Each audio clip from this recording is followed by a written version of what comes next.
이승만부터 얘기를 좀 뭐 편하게 좀 얘기를 하시죠.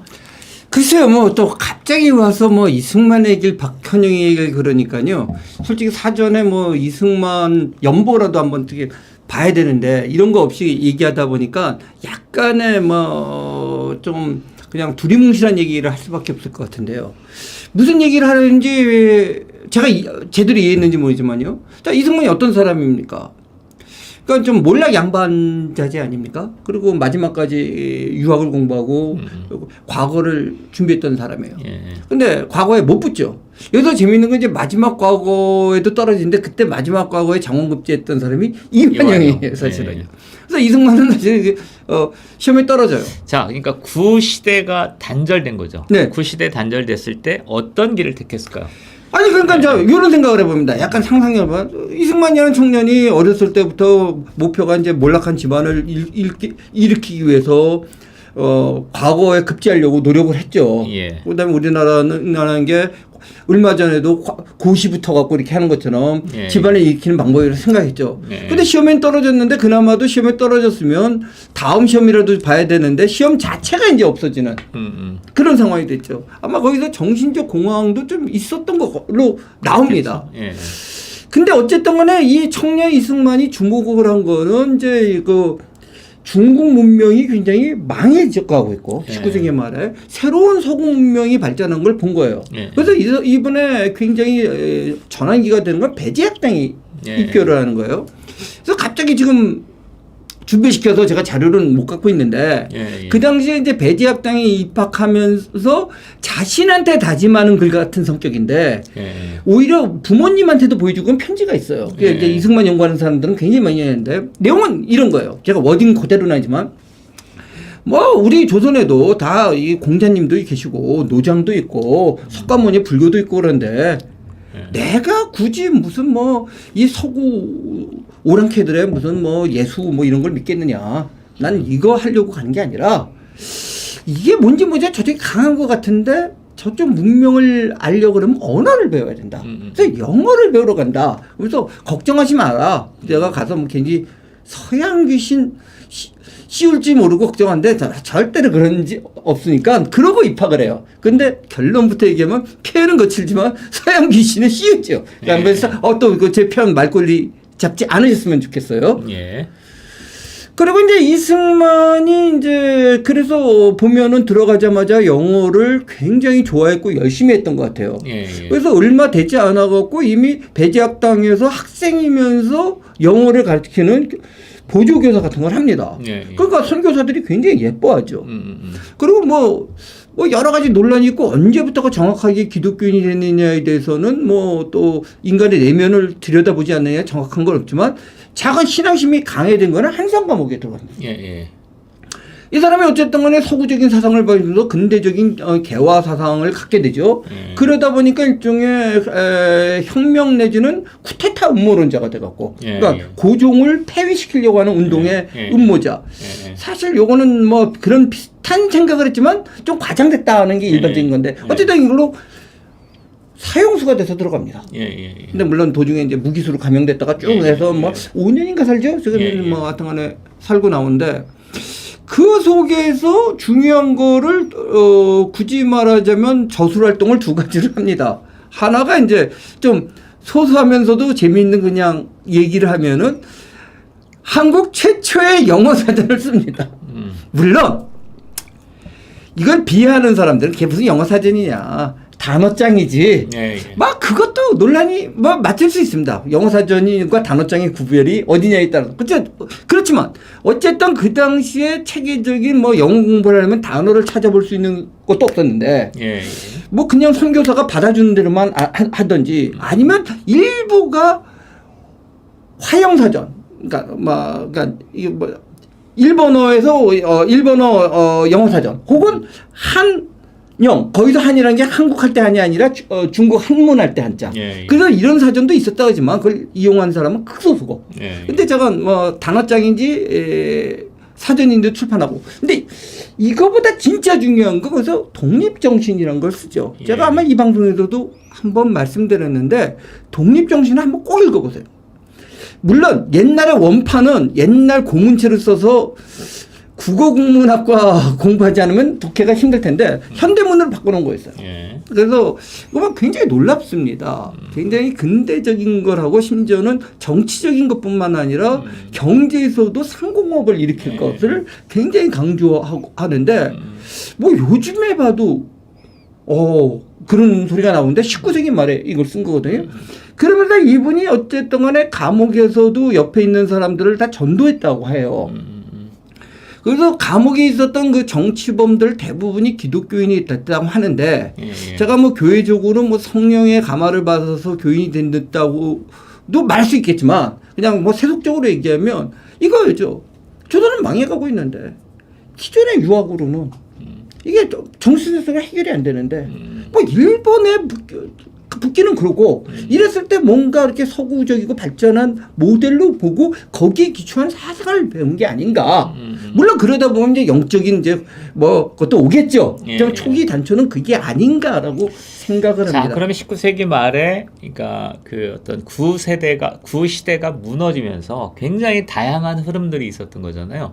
그 중에서 우리 친일 개화파도 있었고 친미 개화파도 있었고 위정척사도 있었고 이후에 나올 공산주의자도 있었던 거죠. 근데 그 중에서 우리는 누구를 이해하고 있냐면 친미 개화에서 조선의 미래를 개척하고자 했던 그 사람들을 얘기하는 건데 제가 여기서 궁금한 거는 그러니까 친미 개화에서 아까 그 구체적인 내용이 약간 조금 더 상세히 얘기되면 좋을 것 같고 그다음에 또 다른 사람들도 있잖아요. 그러니까 이제 뭐 대표적인 게 서재필, 이상재 뭐 이런 사람들이죠. 근데 요거 하나만 생각해보세요. 그러니까 이분들이 이제 본격적으로 일하기 전에 이제 사실은 제가 이제 기독교라고 하는 거는 한국에서는 좀 곤란한데 개신교만 얘기하는 게 아닙니다. 캐톨릭까지 하여튼 이제 그걸 얘기하는 거예요. 이제 구별할 땐 구별하지만 사실 이제 그러한 기독교가 먼저 들어오는 건 천주교가 먼저 들어오죠. 근데 우리가 이제 개화군주처럼 되는 정조 때도 천주교인들을 다 뭐같이 쳐버립니다. 우리가 뭐 탈레반이 뭐 서구인들을 죽인다 그러지만 사실 이거 좀 조심스러워이지만 우리도 그 서구에 온 사람들을 다 뭐같이 쳤단 말이에요. 야, 탈레반과 비교를 하셨습니다. 네. 잠깐.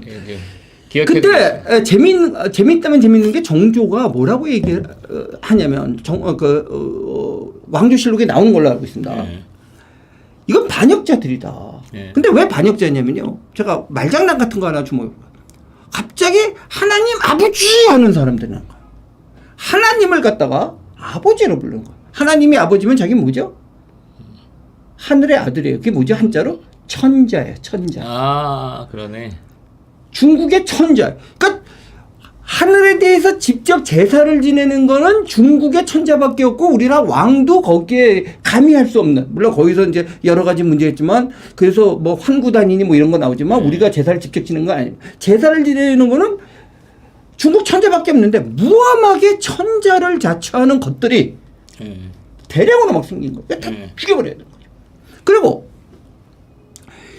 이게 이제 무서운 소리인 게 뭐냐면은 한번 말씀드렸지만 우리나라가 요것도 말장난 하나 알고 넘어갔으면 좋겠어요. 뭐 아시는 분이 있지만 모르는 분인데 우리 인민이라는 말 쓰잖아요. 요즘에 이제 북한이 좋아하니까 뭐 그냥 잘 안 쓰지만 인과 민이 다른 뜻입니다. 인은 사람이고요. 민은 백성인데 백성은 사람이 아닙니다. 중국 한자에서. 그러니까 이걸 두 개 합쳐요. 굳이만 인이라고 하는 것은 그 당시 통치할 수 있는 권리를 가진 그런 주체고요. 민은 그냥 통치받는 세력입니다. 그래서 백성민자라는 게 사실 노예라고 하는 속에서 나오는 말입니다. 그래서 그 눈 한쪽을 찔러버리는. 그러니까 이런 속에서 있었는데 이제 우리는 다 하나님의 자손이고 남자끼리는 형제, 여자끼리는 자매라고 하는 그 진짜 성략적 구조에서는 도저히 용납할 수 없는 혁명적인 사고가 들어오죠. 그랬을 때 이제 주로 이제 맨 처음에 기독교를 받아들인 게 천주교 쪽으로는 유학자 중에서 이제 약간 권력으로부터 소외됐던 남인 계열들이 이제 중국을 통해서 이제 문화를 받아들여서 뭐 여러 가지 있지만 정약용이 뭐 천주교인이 됐느냐 안 됐느냐에 대해서는 논쟁이 있지만 잠깐 관심을 갖죠. 뭐 그 집안이라든지 이런 식으로 가고. 또 하나는 이제 서북 지역에서 중국하고 관련해서 서북 지역에서 주로 장사하던 사람들이 유교 양반에 대해서 굉장히 이제 뭐랄까 심하면 적대감을 느꼈던 사람들이 이제 그쪽으로 가면서 아예 상투 같은 거 왜 하냐고 잘라버리고 이제 기독교인들이 돼버리는 거죠. 그런데 여기서 이제 우리가 위정척사라는 걸 이해해야 되는데 이거 잘못 얘기하면 굉장히 욕을 먹는 거고 우리가 위정척사 그러면 반제국주의에서 민족주의자들로 알고 있는데 사실 위정척사파들은 민족주의자는 아닙니다. 엄밀한 의미에서. 이 사람들은 조선을 지키자는 거고 여기서 단순히 조선이 아니라 성리학적인 중화 질서를 지키자는 거예요. 중화 질서 안에서의 조선이죠. 네. 그렇기 때문에 이 사람들이 이제 의병을 이거죠. 이제 조선은 망해가고 있는데 그러면 조선에 대한 평가인데 아까 말 기독교를 받아들인 사람들은 대부분 이제 헬조선으로 봐요. 조선은 더 이상 뭐 희망이 없다. 끝났다. 조선 뭐 여기서 그러다가 이 끝났다고 생각하고 조선에서 뭔가 권리 행사를 못했던 사람. 그다음에 사실 아주 서민들은 또 그거 자체도 못 느끼고 있었지만 약간 중위인들 중국이랑 무역하면서 뭐 밀무역을 하든 무역을 하면서 약간의 돈은 벌었는데 양반들이 거들먹거리는데 저 양반들은 자기가 볼 때 아주 무능하게 짝이 없는 놈들 이런 사람들이 이제 이쪽으로 많이 갔고요. 다 그런 거지만 근데 정통 양반들은 이거 도대체 눈뜨고 못 본단 말이지. 그래서 이게 사실 이 단발령을 하니까 사실 뭐 이러면 너무 폄하한 거 아니었지만 의병운동이 제일 세게 일어나는 게 단발령이거든요. 이건 도대체 용납할 수 없는. 그래서 일어나요. 그래서 유인석 장군 같은 경우. 그 당시에 가장 규모 있게 그래도 이제 의병을 일으킨 거는 뭐 여러 가지 유인석 장군이라 뭐 선생인지 장군인지 이란 말이에요. 유인석 장군이 이제 뭐 조선을 지키자고 하는 애국자인데 이제 그분이 한 얘기 같은 걸 보면은 제가 특이한 걸 딴 건지 모르지만 개항으로 오랑캐의 나라가 되어 치욕을 당하느니 차라리 화국이 아니라 중국 중심의 질서를 얘기합니다. 화국 상태에서 망하는 것이 차라리 낫다. 이런 소리도 하고 기독교의 마음을 뺏기면 유교 사회를 지탱하는 상강모륜이 붕괴되어 망고를 치닫게 된다. 여자들이 학교에서 평등 자유 같은 허무맹랑한 악설을 배우면 서양처럼 남편을 학대하고 시부모를 천대하며 자녀를 망치게 되므로 여학교가 이 세상에 존재해서는 안 된다. 이런 주장을 하셨습니다. 물론 뭐 시대적 상황이지만 근데 우리가 애국자를 배우고 대마도에서 최익현 선생 같은 거. 근데 최익현 선생 한번 그 당시에 상소만 읽어보세요. 그 사람이 목숨까지 바쳤으니까 굉장히 그 애국 충정을 인정하지만 그 애국 충정이 어떤 나라를 지키자는 거냐. 조선. 그것도 중화 질서 속에서 조선을 지키자는 거예요. 그래서 반의를 했다는 것은 맞는데 과연 이게 근대적인 이 국가 대한민국을 건설하는데 기초가 됐는지에 대해서는 근데 이런 얘기를 한국에서는 잘못하면요 그냥 완전 박살이 나는 분위기가 있어서 제가 겁이 많습니다. 근데 한번 그래서 문제를 한번 생각해 볼 필요가 있다. 그리고 이제 유인석 장군 얘기로 들어가면 그 유명한 거 아닙니까? 바로 충주성인가요? 그래서 큰 성을 한 게 충주인가 성인가를 함락시키잖아요. 그러고 나서 기세를 올리는데 그 당시에 전투를 장인 게 뭐냐면은 포수 부대가 있었어요. 그래도 싸움을 해본 게 그 질짐승하고 싸우고 약간 화성총이지만 그 총을 쏠 줄 아는 사람들이 잘 싸울 거 아닙니까? 그래서 보수 부대가 이제 선봉 부대였는데 이 보수 부대를 이끄는 그 지휘관이 중군 지휘관한테 야자, 그러니까 속된 말로 해서 좀 말을 트고 얘기를 했단 말이에요. 왜 그러면 중군이 약속한 대로 안 왔어요. 그러자 이 유인석 장군이 어떻게 했습니까? 그 포수 출신의 선봉장을 뭐가 대쳤어요. 왜? 이쪽은 상민 출신이거든. 아니 양반한테 상민이 대들었다. 이거 무엄하단 말이지. 좀 이런 세상이죠. 뭐 좀 하도 뭐 어디부터 얘기해야 될지 모르겠는데. 자 그러면 지금 그러니까 구질서가 붕괴된 조건에서 여러 개의 흐름이 나오는데 그 중에서 지금 친미 개화파를 이제 우리가 살펴보고 있는데 친미 개화파가 이후에 발전해서 한국 사회에 어떻게 기여했는지를 어떻게 이어졌는지를 뭐 그거를 뭐 제가 뭐 전공 분야도 아닌데 여기 와서 아주 짤막하게 있었지만 또 이러면 너무 한쪽으로 편향된 얘기다라고 하셔도 뭐 그렇게 해서 수 있지만 제가 제 입장에서 말씀드리면 이들의 그러니까 대한 제국이 붕괴되고 결국 복벽운동 다시 조선을 건설하도록 돌아가자는 게 아니라 대한민국을 만들자고 하는 사상은 이들이 중심이 많이 됐어요.